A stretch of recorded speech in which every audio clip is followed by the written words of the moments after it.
90 años, ¿sí? Fueron 90 años de trabajo, de regreso, ¿sí? Como decíamos hace 8 días, fue más tiempo el que se tardaron en regresar a Israel, ¿sí? Y que lo que estuvieron cautivos, ¿no? Fueron 70 años de cautividad. Recalco, es muy importante tomar en cuenta que cuando leemos el libro de Esdras, nuestra visión histórica debe estar puesta después del exilio babilónico, ¿sí? Tenemos que entender la trayectoria de los reyes, la conquista de Babilonia, ¿sí? La extradición de los israelíes y después el regreso. Siempre tenemos que tener esa línea histórica. Cuando leemos la Biblia, debemos de leerla con una conciencia histórica. Si no leemos la Biblia con conciencia histórica, va a ser muy fácil que cometamos errores teológicos, ¿sí? Porque no hay un pensamiento analítico, histórico, ¿sí? Por eso es necesario que entendamos. Esdras es un libro histórico. Postsílico. Sí, por acá digo.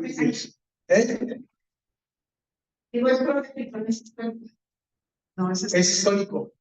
Sí, está dentro de los libros históricos. Libros históricos: Josué, Jueces, Ruth, Primero y Segundo de Samuel, Primero y Segundo de Reyes, Esdras, Nehemías y Esther. Libros históricos. ¿Sí? Libros proféticos. Bueno, ¿siguen libros? Profetas mayores. No. Poéticos. Sí.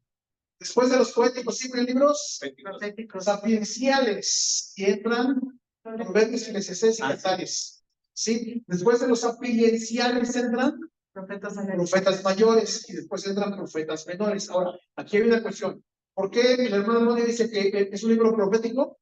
Por el trabajo de Esdras, por el trabajo de Nehemías, por el trabajo de Ageo, por el trabajo de Zacarías, pero no está puesto entre los libros proféticos. ¿Sí? Porque el mensaje no es profético, el mensaje es histórico, ¿sí? ¿Y qué es lo que está haciendo? Está narrando el regreso de la cautividad babilónica, está narrando cómo fueron regresando poco a poco y mediante los líderes que Dios usó para poder restablecerse en Jerusalén y reconstruir Jerusalén, ¿sí? Recuerden que en la invasión babilónica destruyeron por completo a Jerusalén, derribaron los muros, destruyeron el templo, ¿sí? Quemaron la ciudad, ¿sí? Y se robaron la mayor parte de los utensilios de oro, ¿sí? En esta quema del templo, pues fue la mayor parte de las reliquias de oro del templo, ¿sí? Pero los vasos, las copas, escudos, armas de guerra que Salomón había creado, se las llevaron. Ahora, recuerden también que ya había muy poco, ¿sí? Porque en las conquistas anteriores, en los gobiernos de los reyes anteriores, prácticamente habían saqueado, y muchos, no me acuerdo cuál fue el rey que dio en ofrenda para que no los atacaran, para que no los destruyeran. Le dijo: mira, aquí tengo un montón de oro del templo, te lo doy para que no nos destruyas. Entonces, la gloria de Salomón, cuando nosotros llegamos al libro de Esdras, bueno, no, más bien, al último rey de Jerusalén, cuando llegamos al último rey de Jerusalén, o así, ¿sí? El templo, el palacio ya no tiene la gloria que tenía, el esplendor que tenía durante David y durante Salomón. Sí, porque ya pasaron varios siglos y las conquistas, las guerras, los estaban llevando prácticamente a la pobreza. Aunque sí todavía había oro, y todavía había muchas cosas valiosas que se llevaron los babilonios. Sí, lo vemos ahí más adelante cuando llegamos al libro de Daniel, lo vemos en el libro de Daniel, en donde el rey Belsasar, si no mal recuerdo, es el que manda a sacar las copas y los vasos, los utensilios que se habían traído de Jerusalén. ¿Sí? Entonces, Esdras es un libro histórico, ¿sí? Su función es recordarnos, enseñarnos cómo Dios fue misericordioso, cómo fue grande, poderoso, para hacer que Jerusalén pudiera regresar bueno, más bien, los pobladores de Jerusalén pudieran regresar a Jerusalén para poder restaurar la ciudad, el templo y el objetivo principal, preparar todo para la venida del Mesías. ¿Sí? Estamos por ahí del año 520, 540, ¿sí? Aproximadamente 548, ¿sí? Estábamos, vamos a decirlo así, a 548 años, 550 años de que viniera Cristo, ¿sí? Estamos aproximadamente a 550 años de que Cristo viniera. Termina el periodo de Esdras, termina el periodo de Nehemías, profetizan Ageo, profetizan Zacarías y profetiza un tercero. Importante. Jeremías. Jeremías es antes. Jeremías trabaja en Jerusalén antes de la llegada de los babilonios. Malaquías. Sí, Ageo, Zacarías y Malaquías son los tres últimos profetas después del exilio. ¿Y qué pasa después de Malaquías? 400 años de 400 años de silencio. Dios no vuelve a dar ni una sola profecía por 400 años. Por 400 años Dios cerró su voz, ¿sí? Y no hubo revelación, no hubo enseñanza. ¿Sí? Esto entendámoslo de esa forma. Al Dios dejar de hablar hacia el pueblo, hacia el hombre, ¿sí? El hombre tuvo que buscar modos de encontrarse a sí mismo o de encontrar un mensaje que les diera significado. Es en este periodo, a partir del año 300 antes de Cristo, que surge todo el pensamiento filosófico griego, sí, que además estaban las conquistas griegas, sí, el presocratismo. Sócrates es el filósofo más importante de la filosofía antigua, sí. Entonces, es Sócrates. Pero antes de Sócrates hay un periodo que se llama el presocratismo. Y después de Sócrates empieza ya el socratismo y la filosofía que actualmente conocemos como la filosofía griega. Esa filosofía surge en un auge impresionante. ¿Por qué? Porque en muchos sentidos Dios había dejado de hablar hacia la tierra. Y el hombre estaba buscando la razón de ser del hombre. ¿Sí? Estaba tratando de encontrarse a sí mismo, de poderse ubicar en este tiempo y espacio, y es que el pensamiento filosófico se desarrolla. ¿Sí vamos bien ahí? Sí. Es muy importante que entendamos 400 años de silencio, pero no de inhabilidad, ¿sí? No de brazos cruzados de parte de Dios. Durante 400 años, Dios estuvo preparando las cosas para que cuando Cristo viniera, ¿sí? Mateo, ¿sí? De 400 años después, 400 años después de la última profecía, vino el ángel, le habló a Zacarías no el profeta, sino Zacarías, padre de Juan, ¿sí? Y es donde nuevamente Dios vuelve a empezar su trabajo hacia la tierra, ¿sí? Después, bueno, ya más adelante tenemos lo que el día de hoy tenemos ya como la estructura profética, dice Pedro, más perfecta de todas, ¿no? Es cuando ya después de los 400 años habla por Zacarías, después por Cristo y después por los profetas y los apóstoles que establecen lo que tenemos ya el día de hoy como el cristianismo, ¿sí? Y no más, hasta ahí, ¿sí? Y ya después de que la Biblia se cierra, el ministerio profético y el ministerio apostólico terminan porque la conclusión de la Biblia fue el cierre de la revelación, ¿sí? Y ya no necesitamos, dice el apóstol Pedro, ya no necesitamos más, ¿sí? Está concluido. Ok, ahora, en temas históricos y teológicos tenemos esto. El regreso de los judíos de la cautividad babilónica pareció como un segundo éxodo, ¿sí? Soberanamente diseñado en algunas maneras, igual que la primera redención de Israel de la cautividad egipcia. O sea, no estamos diciendo que se repitió, estamos diciendo que hay similitudes, ¿sí? ¿En qué situación estaban los israelíes cuando Dios los rescata en Egipto? Estaban en esclavitud. ¿Cómo estaban en Babilonia? Igual estaban en esclavitud, ¿sí? ¿Qué es lo que hace Dios? Manda a un profeta, en este caso Moisés, ¿sí? ¿Qué es lo que hace Dios? En primer lugar manda a Zorobabel, que es el primer líder que Dios envía para redimirlos, ¿sí? Podemos ver cosas en similitud, como por ejemplo, la reedificación del templo, ¿sí? En la primera liberación tenemos la edificación del tabernáculo, ¿sí? En la segunda liberación tenemos la reconstrucción del templo, ¿sí? Están llegando, en los dos casos, están llegando a un lugar en donde no hay templo. Sí. ¿Sí? Los israelitas saliendo de Egipto no tenían un templo. ¿Sí? Los israelitas saliendo de Babilonia no tenían un templo. ¿Sí? O sea, no tenían una comunidad. Tuvieron que llegar a construir comunidad.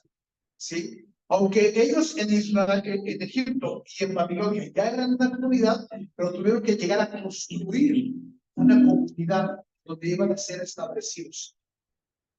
Número 2, la reinstrucción de la ley. No es que no tuvieran ley, es que tenían que repetir la ley, tenían que volver a enseñar la ley. ¿Sí? ¿Por qué? Porque muchos de los que estaban regresando nacieron en cautividad, nacieron en Babilonia. ¿Sí? Recuerden, 70 años de cautiverio, más 90 años en el tiempo del regreso. ¿Sí? Estamos hablando de más de 150 años, 160 años estamos hablando. ¿Sí? En este tiempo, todos los que nacieron fuera de Israel habían perdido la costumbre de la ley. ¿Sí? Ahora, fíjense, vamos. Hay alrededor de 800 años de historia entre los reyes, aprox. ¿Sí? Decimos, estos hermanos que estuvieron, esos judíos que estuvieron en Babilonia, perdieron la práctica de la ley. Y en 800 años entre los reyes, ¿qué pasó? Exactamente lo mismo. No hubo práctica de la ley, no hubo recordatorio de la ley, no hubo, ¿sí? Completamente los israelitas se habían olvidado de la ley.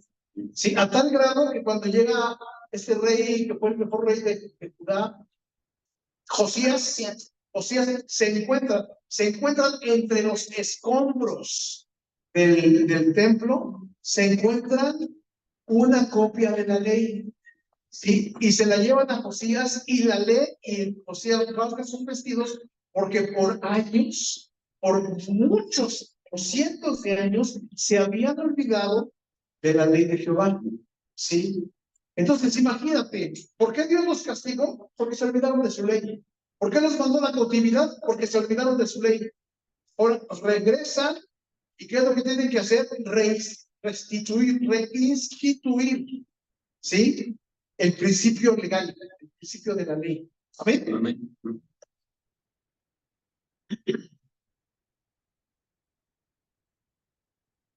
3, el desafío de enemigos locales.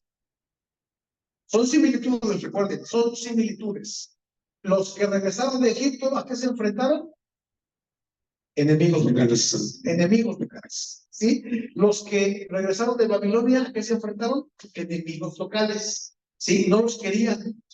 ¿Sí? Les tenían miedo, además. ¿Sí? Una de las cartas que envían hacia Darío, no creo que fue hacia Darío, le dicen, este pueblo durante mucho tiempo se rebeló ante los reyes vecinos y los sojuzgó y los dominó. ¿Sí? Y si tú checas en tus historias, en los anales de la historia, vas a encontrar cómo el pueblo de Israel siempre fue un pueblo que conquistó y dominó. ¿Por qué le tenían miedo a Israel? Porque Israel tenía un historial de conquistas impresionante. Ellos sabían que si Israel se volvía a levantar, Israel era un pueblo vecino muy, muy peligroso. ¿Sí? ¿Por qué no querían a los israelitas? Por eso. Sí. Además, a los israelitas no los querían porque les tenían envidia de que era un pueblo muy sano. ¿Sí? Un pueblo muy sano, ¿en qué sentido? Recuerden que los israelitas no se casaban si no era con otro israelita. ¿Sí? Eso hacía que la raza fuera muy pura. ¿Sí? Las mezclas de raza normalmente terminan siempre en cuestiones genéticas un poquito ahí alteradas, ¿sí? Y los israelitas, ¿no? Serán razas muy puras, ¿sí? Eh, 4. La tentación a casarse con no judíos. La tentación a casarse con no judíos. Nuevamente, ¿cuál fue el problema con los israelitas cuando regresaron de Egipto?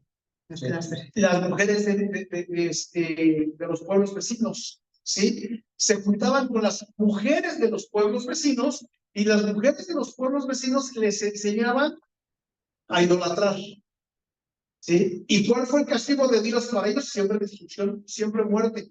Dios los castigaba con muerte cuando ellos se desviaban y empezaban a adorar dioses ajenos, ¿sí? Y Dios era muy claro: no te cases con mujeres de otro pueblo porque van a inclinar tu corazón hacia dioses ajenos, ¿sí? Regresan los israelitas de Babilonia, ¿sí? Y esa fue la primera tentación que se encontraron. Que encontraron una ciudad llena de extranjeros mezclados, ¿sí? Al encontrarse una ciudad llena de extranjeros mezclados, ¿sí? A nosotros dijeron: oh, wow, mujeres, ¿sí? Extranjeras, oh, gringo, inglés, europeo, oh, europeo bonito, ¿no? Europeo bonito, ¿no? No, o sea, no iba por ahí, ¿sí? Dios lo que hace es igual, prohibirles el que se casen con personas extranjeras, ¿sí? Era entre judíos. ¿Por qué? Porque al final de cuentas iban a terminar inclinando su corazón hacia dioses ajenos. ¿Qué fue lo que pasó con Salomón? Eso, ¿sí? El hombre más sabio de toda la historia de la humanidad también fue el hombre más idólatra y el hombre que se pervirtió más y se corrompió más por haberse casado con mujeres extranjeras, ¿sí? A tal grado que construyó en Jerusalén, construyó templos y altares para los dioses paganos, ¿sí? Y eso fue lo que desvió el corazón de Salomón, ¿sí? El hecho de haberse casado con mujeres extranjeras. Por eso el mandamiento hasta el día de hoy sigue siendo el mismo. Segunda de Corintios 6. No os unáis en yugo desigual con los incrédulos, ¿sí? Sigue siendo el mandamiento para el día de hoy. Jóvenes que andan en busca de pareja, señoritas, varones, estrictamente prohibido de parte de Dios unirse al yugo desigual. ¿Por qué? Porque va a inclinar tu corazón hacia cosas paganas, hacia cosas mundanas. Tú vas a querer educar a tus hijos de una forma, él los va a querer educar de otra forma, ¿sí? Si él o ella es católico, por ejemplo, nace el niño y ¿qué va a querer hacer? Bautizarlo. No es que lo tenemos que bautizar y tú, no, hasta que crezca y hasta que tenga convicción de su salvación, no, pero tenemos que bautizarlo. ¿Qué va a pasar? Van a terminar bautizándolo, ¿sí? Van a terminar bautizándolo. ¿Por qué? Porque no entendiste, ¿sí? Que no debes unirte a yugo desigual. ¿Qué comunión tiene la luz con las tinieblas? Ninguna. Pero el que se casa con yugo desigual quiere que haya comunión entre la luz y las tinieblas. ¿Qué comunión tiene Cristo con Belial? En otras palabras, ¿qué comunión tiene Cristo con Satanás, con el diablo? Ninguna. Pero si tú te casas con un inconverso, tú quieres que Cristo tenga comunión con el diablo.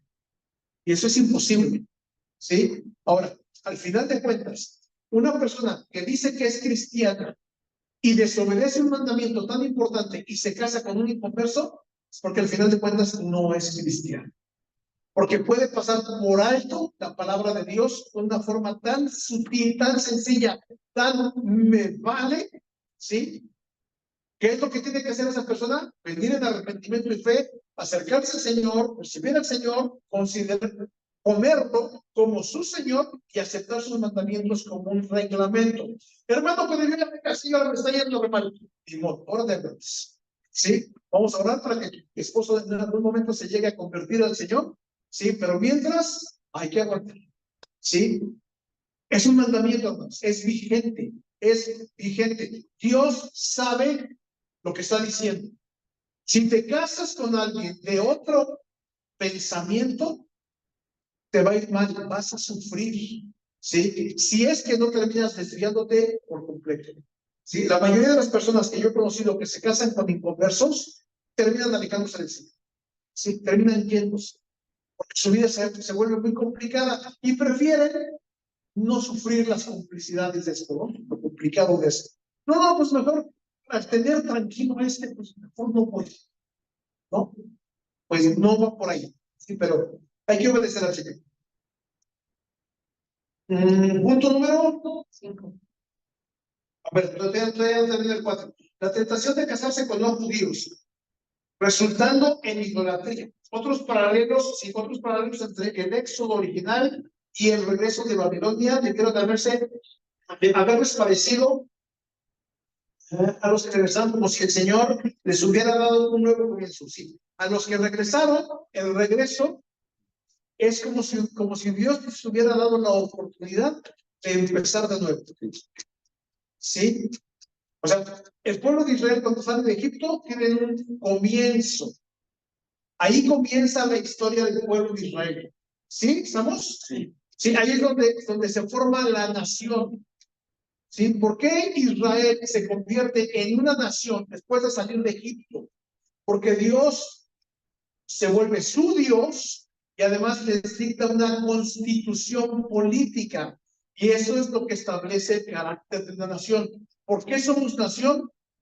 Porque tenemos un sistema de gobierno, porque tenemos un sistema de leyes, ¿sí? Por eso somos una nación, porque tenemos gobierno, tenemos líderes, autoridades, ¿sí? Tenemos un territorio, ¿sí? Eso de no a las fronteras, no a los territorios, no a las barreras, eso es puro alucinio, ¿sí? Si somos una nación, es porque tenemos territorio, porque tenemos fronteras, es porque tenemos leyes, ¿sí? ¿Qué es lo que hace Dios? Está estableciendo ese principio, ¿sí? Dios establece a Israel como una nación cuando les da una tierra, ¿sí? Les da leyes, ¿sí? Y les da gobierno. A partir de ahí surge la nación de Israel, ¿sí? Antes no era la nación de Israel, antes era la familia de Abraham, la familia de Isaac y la familia de Jacob. ¿Sí? Hasta dice, ustedes entraron como una familia de 70 a Egipto, ¿sí? Y salieron como una nación. Dios los constituyó nación cuando les da tierra, leyes, ¿sí? O constitución política, ¿sí? Y gobierno. ¿Amén? Amén. Estaba leyendo un libro acerca de la eclesiología, o sea, el estudio de la iglesia de Francisco de la Cueva, y habla acerca del comparativo de la iglesia e Israel. ¿Sí? En la antigüedad, cuando Dios establece a Israel, ¿cuál es el gobierno de Israel? ¿Quién es? Teocrático. Muy bien. El gobierno de Israel es teocrático y era representado por los patriarcas y después por los jueces. Sí, pero ellos no quisieron ese tipo de gobierno. Ellos buscaron la monarquía, ¿sí? Se aferraron hasta que Dios puso un rey. Y después el gobierno se vuelve piramidal, de una persona hacia abajo. Dice este autor que cuando Dios establece la iglesia, Dios la establece a través de un gobierno teocrático, ¿sí? Y de los representantes, como pastores y en su momento apóstoles y profetas. Apóstoles, profetas, diáconos, ancianos, ¿sí? Que son los líderes de la iglesia, representantes. Pero el sistema jerárquico de la iglesia católica pone a un rey, ¿sí? Y a partir de ahí viene un sistema piramidal, que es el sistema de la iglesia católica, ¿sí? Haciendo todo lo contrario a lo que Dios haya establecido como principio. ¿Sí me explico? Y ahora, el día de hoy, ¿quién es el Dios, Rey, monarca, todopoderoso, todo suficiente de la Iglesia Católica. El Papa. A tal grado que el Papa tiene en la tierra más autoridad que Dios, más autoridad que el Espíritu Santo y más autoridad que la Biblia. Porque cuando el Papa dicta una ex cátedra, o lo que en su momento, en el tiempo de Martín Lutero, se llamaba una bula, ¿sí? Lo que el Papa dicta como una ex cátedra papal, se vuelve estrictamente un dogma. ¿Sí? Y no hay absolutamente nada que después lo contradiga o lo elimine.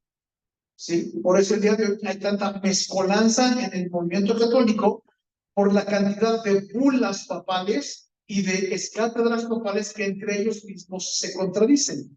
¿Sí? Pero se quedan como dogmas. ¿Sí? ¿Sí entienden la comparativa? ¿Sí? Es lo mismo que estamos viendo aquí en la comparativa de Esdras, ¿sí? Y la comparativa de la liberación babilónica y la liberación egipcia. ¿Amén? ¿Dudas, preguntas, comentarios? ¿No? ¿Hasta aquí vamos bien? Sí.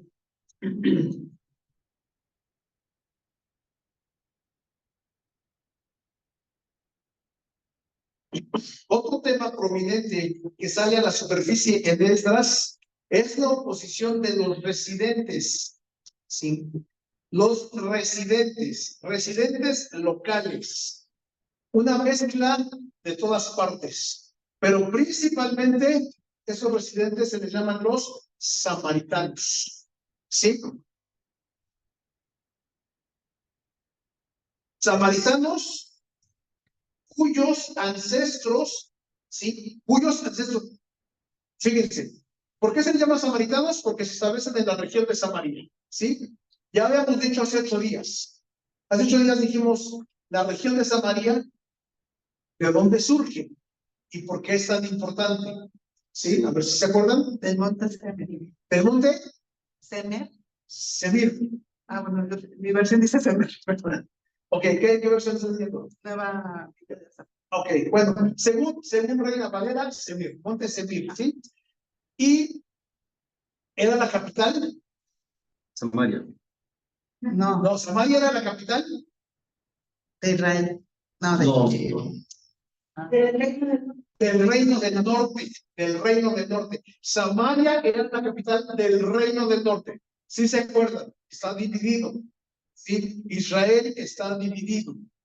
2 divisiones. Reino del sur, reino del norte. Capital del reino del sur, Jerusalén. Capital del reino del norte, Samaria. Sí. Establecida o creada, fundada por.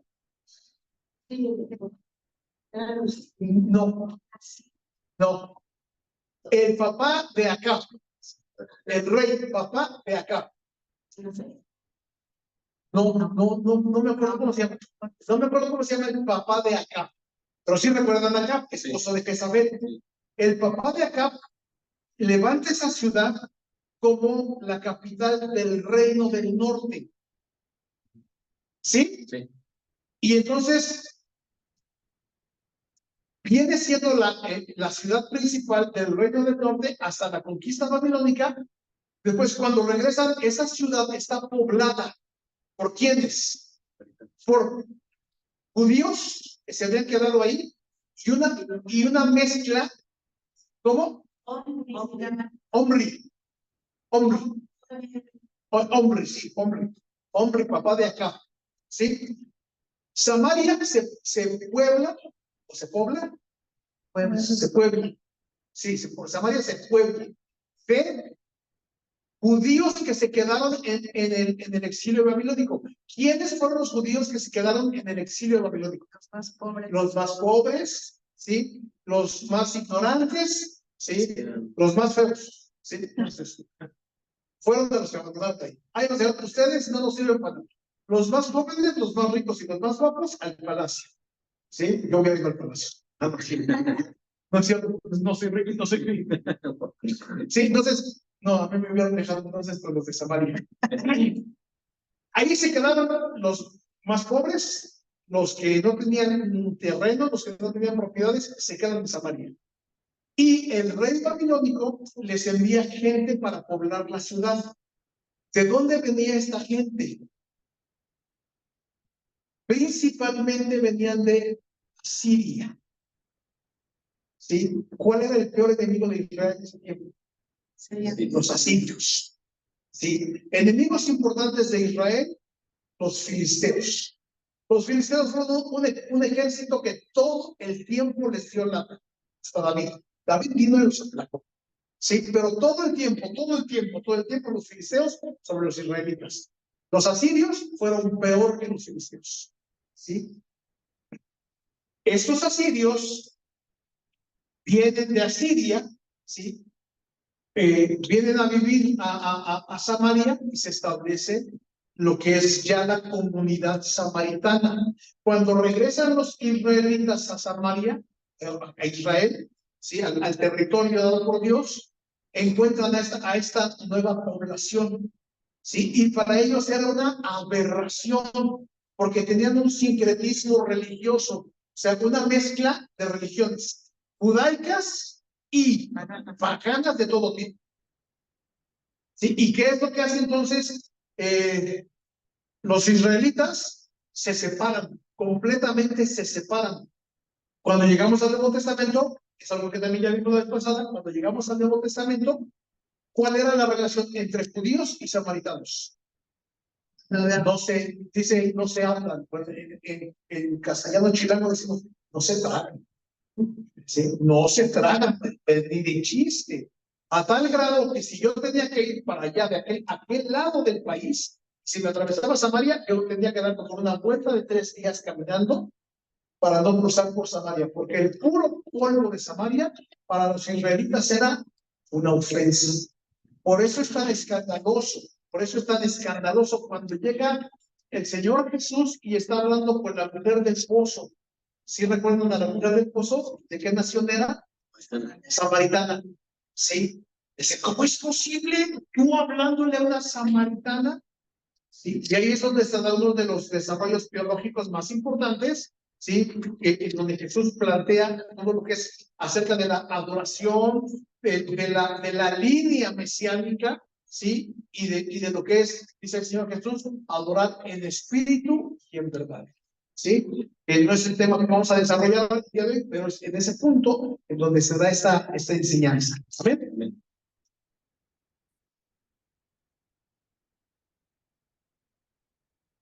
Ok. Para terminar, Esdras.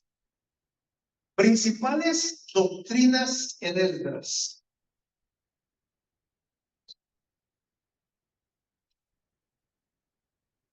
Nada más hay una doctrina principal en Esdras. Aunque hay mucha teología en Esdras, hay una doctrina principal. ¿Quién me dice cuál es? Ya nada más de haber estudiado Esdras, bueno, y los que han leído Esdras. ¿Cuál es la doctrina principal que encontramos en el libro de Esdras? Muy bien, hermano. Usted es un teólogo, verdaderamente. La soberanía divina, ¿sí? La soberanía divina. ¿Cómo vemos el trazo de la soberanía divina en el libro de Esdras? Es otra doctrina. Dígame la palabra. Juicio. No. Profecía. No. Restauración. Restauración. No. Misericordia. La última del clip. Perseverancia de los santos. Preservación. Preservación. ¿Sí? ¿Cómo vemos o cómo se manifiesta la doctrina de la soberanía divina en el libro de Esdras? Hermanos, preservación. ¿Qué es lo que Dios está haciendo? Preservando al pueblo de Israel. Un remanente muy pequeño, ¿sí? En comparación a lo que era el pueblo. Un remanente muy, muy pequeño. Pero ¿cuál era la intención de Dios al preservar a Israel? La venida del Mesías. La venida del Mesías. ¿A Dios le importaba el bien de Israel? No, sí, pero no. ¿Sí? ¿A Dios le importaba el restablecimiento de Jerusalén? Sí, pero no. O sea, no era el objetivo principal. Dios nunca, nunca hace nada que no sea para su gloria, para su honra y para el bien de sus propósitos. ¿Sí? Si no le beneficia a sus propósitos, a Dios no le interesa. ¿Sí? ¿Y cuál era su propósito principal? Al preservar a Israel, a Jerusalén, en la venida del Mesías. El Mesías tenía que llegar porque tenía que llegar. El Mesías tenía que venir de la línea davídica. Tenía que ser de la línea davídica. A fuerza tenía que venir de David. ¿Sí? ¿Qué es lo que hizo Dios? Preservó a la familia de David, preservó el reinado de la familia de David, preservó a Jerusalén, preparó un pueblo, les dio de vuelta una comunidad, les regresó su tierra, ¿sí? Y vino el Mesías. Y ese es el propósito principal del Señor. La soberanía de Dios, Dios es soberano. Hermanos, aquí hay tantas cosas que Dios nos está enseñando en este libro. Dios es soberano, sí, siempre sí. Pero si le está yendo mal a fulano, es porque Dios es soberano. ¿Sí? Es que si Dios realmente tenía el control, ¿por qué sufrió tanto Israel? ¿Por qué se los llevaron cautivos? ¿Por qué esto? ¿Por qué aquello? ¿Por qué? Son puras cosas negativas en este periodo. ¿Sí? ¿Por qué? Porque Dios es soberano.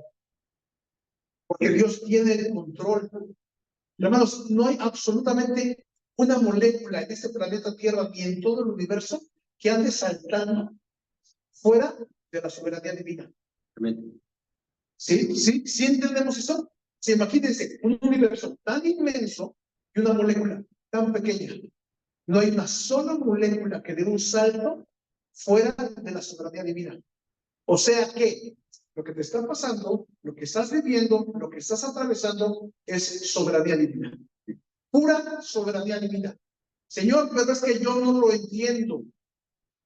Hace unos días me llegó así como que una reflexión a mi cabeza. Yo antes oraba y decía, Señor, ayúdame a conocer tu voluntad, entender tu voluntad y obedecer tu voluntad o hacer tu voluntad. Teológicamente, ¿cómo ve mi oración? Señor, ayúdame a conocer tu voluntad. Señor, ayúdame a entender tu voluntad. Señor, ayúdame a hacer tu voluntad. Teológicamente, ¿cómo estaba planteada la versión? Mal. ¿Yo tengo que conocer la voluntad de Dios? Sí.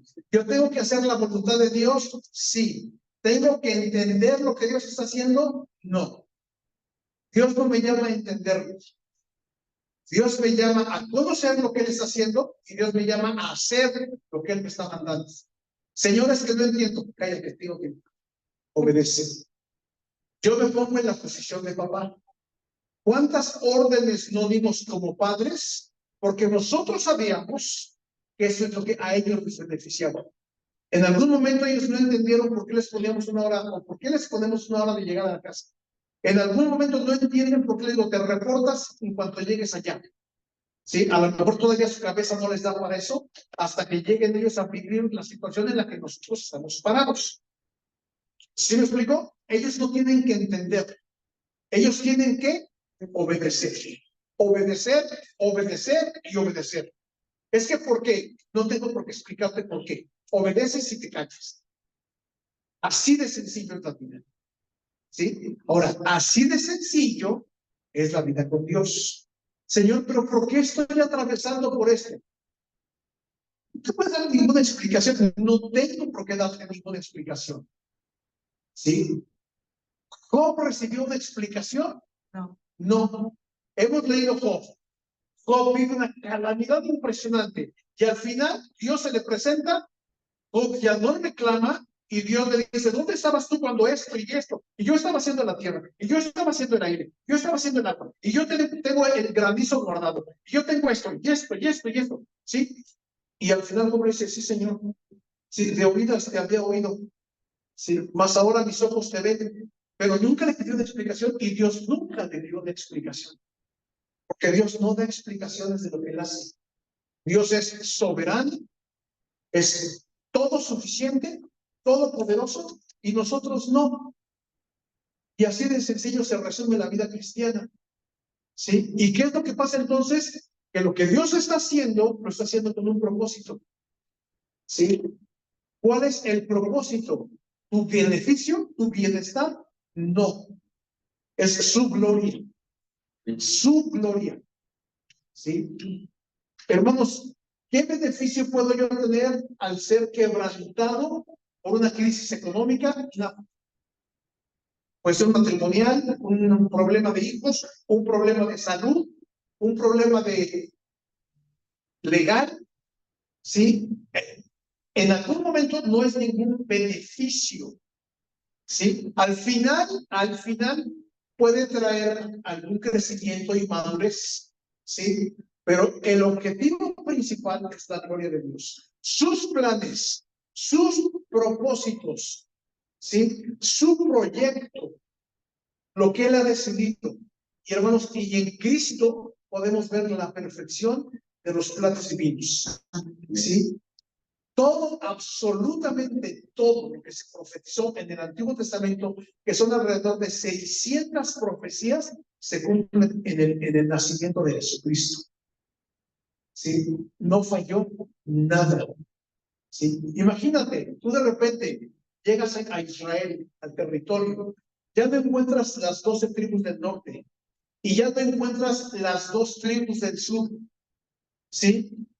Y tú sabes que Cristo tiene que nacer. Y llegas y te encuentras todo eso abandonado, quemado, destruido. Y si tú no sabes lo que Dios está haciendo, ¿qué dirías? No, pues ya valió. ¿Sí? A mí me prometieron un Mesías que iba a venir de Jerusalén, que iba a venir de David. ¿Dónde está la tribu de Judá? ¿Dónde están los descendientes de David? ¿Dónde está Israel? No hay nada. ¿Sí? En nuestra visión diríamos, todo esto falló, todo esto fracasó, ¿sí? Pero no. Por eso dice Romanos capítulo 15, ¿sí? Porque lo que antes se escribió, ¿sí saben qué dice? Para nuestra enseñanza se escribió. O sea, ¿qué está diciendo? Fíjense, ¿dónde está parado Pablo? Nuevo Testamento. ¿Sí? ¿Qué está diciendo Pablo? Lo que antes se escribió, ¿a qué se refiere? Antiguo Testamento. ¿Sí? ¿Para qué se escribió? Para nuestra enseñanza. ¿Cuál es la enseñanza? ¿Cuál es el objetivo? Objetivo específico a comprender. ¿Sí?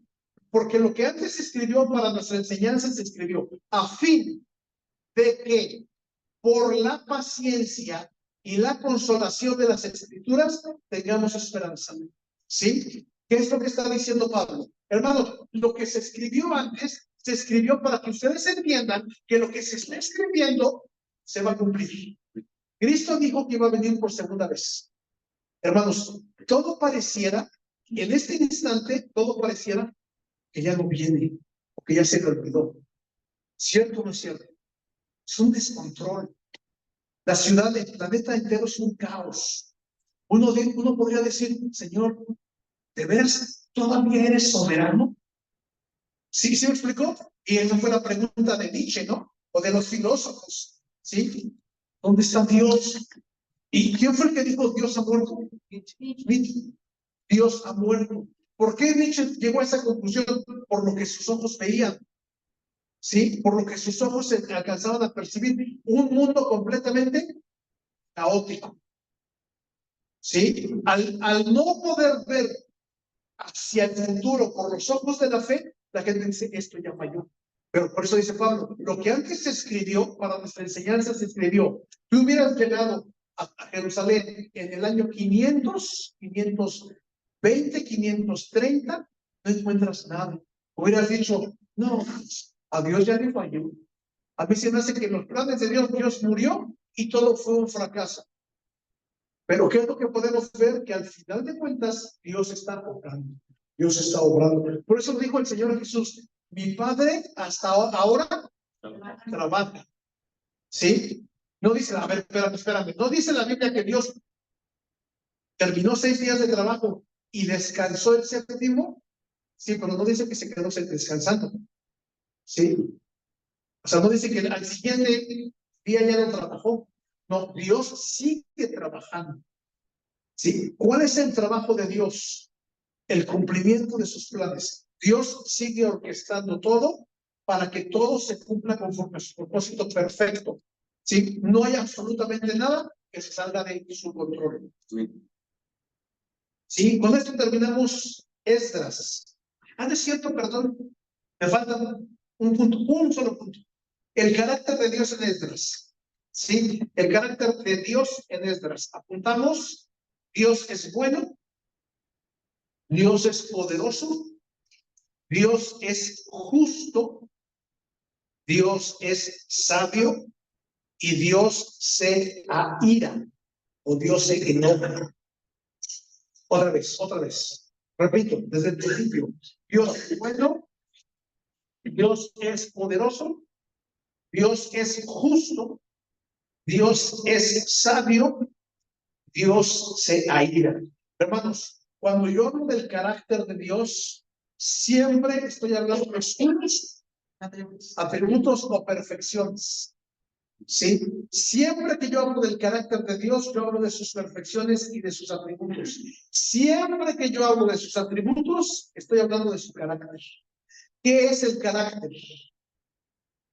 Lo que define a una persona. ¿Sí? Lo que define a una persona. ¿Sí? No estoy hablando del temperamento. El temperamento no es el carácter. Una cosa es temperamento, otra cosa es carácter. ¿Sí? Tu temperamento puede ser pasivo o puede ser explosivo. ¿Sí? Y el control del temperamento está en función del dominio del carácter o de tu carácter. ¿Sí?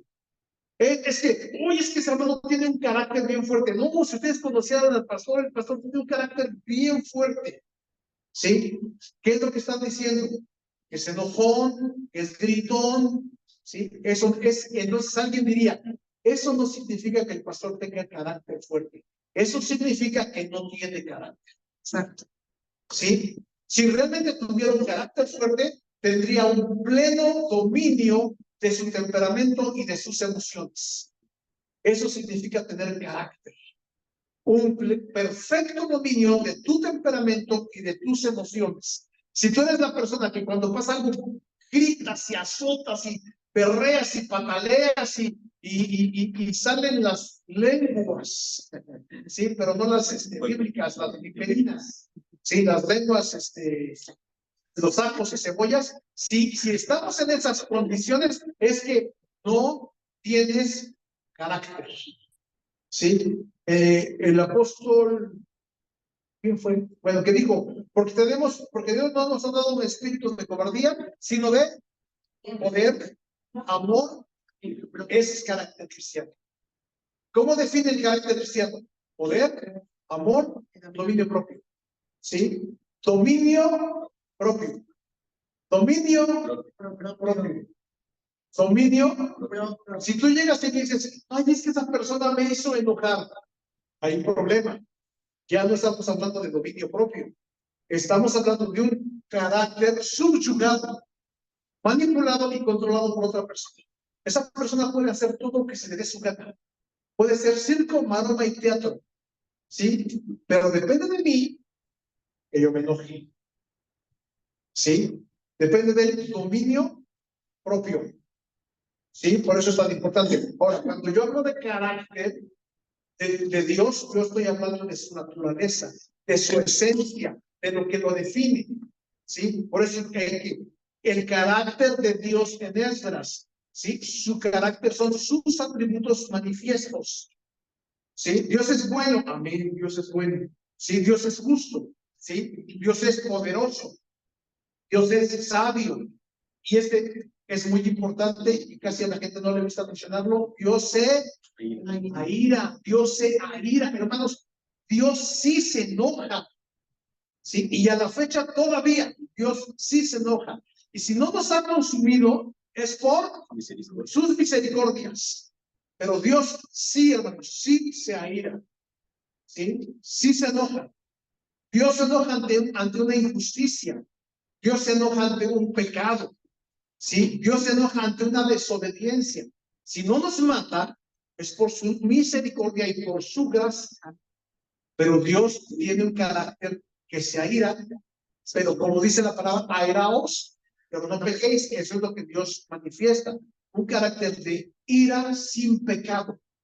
no peca. Dios no peca.